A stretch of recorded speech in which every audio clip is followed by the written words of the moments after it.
Hello दोस्तों। आज की इस कहानी का नाम है भाई बहन की कहानी। किसी गांव में एक भाई अपनी बहन और पत्नी के साथ रहता था। दोनों भाई बहन से बहुत प्रेम करता था। बहन का नियत था कि वह अपने भाई का मुंह देखकर ही भोजन करती थी। कुछ दिनों के बाद बहन की शादी पास के गांव में हो गई।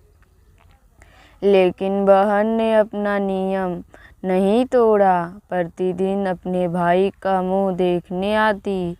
रोज सवेरे उठती, घर का काम करती, उसके बाद भाई मुंह देखने अपने पीहर जाती। रास्ते में खेजड़ी का पेड़ था। उस पेड़ के नीचे भयानक जी की मूर्ति थी। पास में ही तुलसी माता का हरा बड़ा पेड़ था। पथवारी माता को दूध दही से खींचती थी।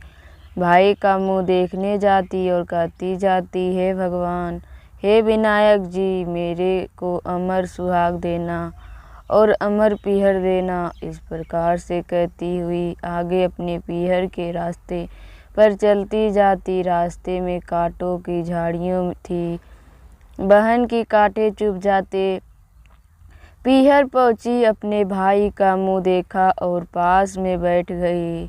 भाई ने बहन के पैर से खून निकलते देखा तो पूछा, भाई साहब, आपके पैर में जख्म कैसा लगा हुआ है?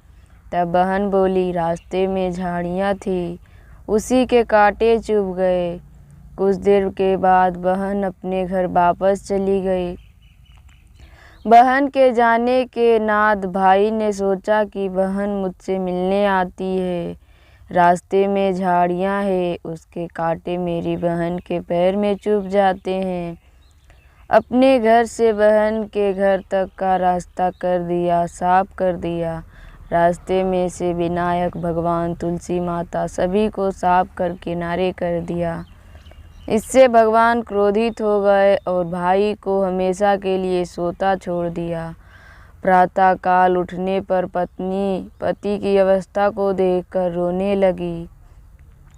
सभी गांववासी एकत्रित हो गए, लोकाचार करने के लिए ले जाने लगे। तो पत्नी ने कहा कि आप लोग कुछ देर रुक जाइए, मेरी बाईसा का प्रतिदिन का नियम है अपने भाई का मुंह देखने का, वह आती ही होंगी। तब गांव वाले कहने लगे, आज तो भी मुंह देख लेगी, लेकिन कल से क्या करेगी?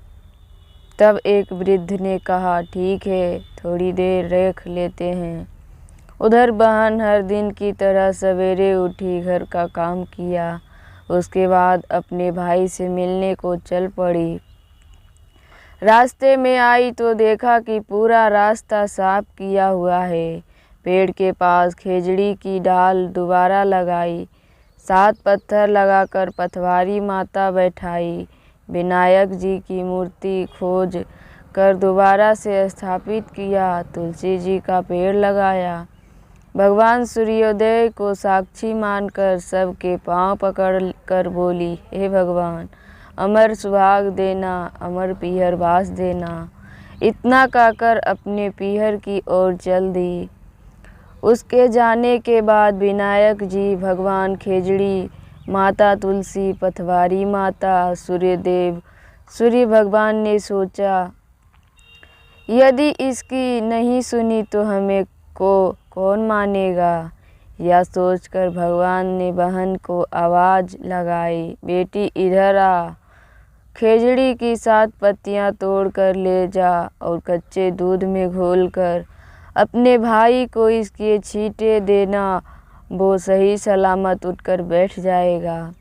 बहन ने मुड़कर देखा तो उसे कोई भी दिखाई नहीं दिया, पर उसने मन में सोचा, जैसा सुना है वैसा कर लेती हूँ। खेजड़ी की 7 पत्तियां तोड़कर अपने पल्लू में बांध लिया और चल पड़ी।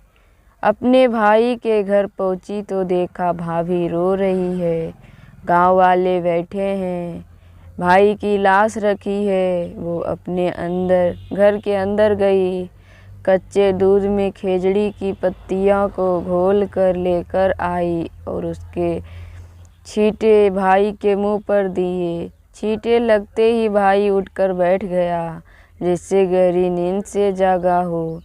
बहन को देखकर बोला, बड़ी गहरी नींद आई थी।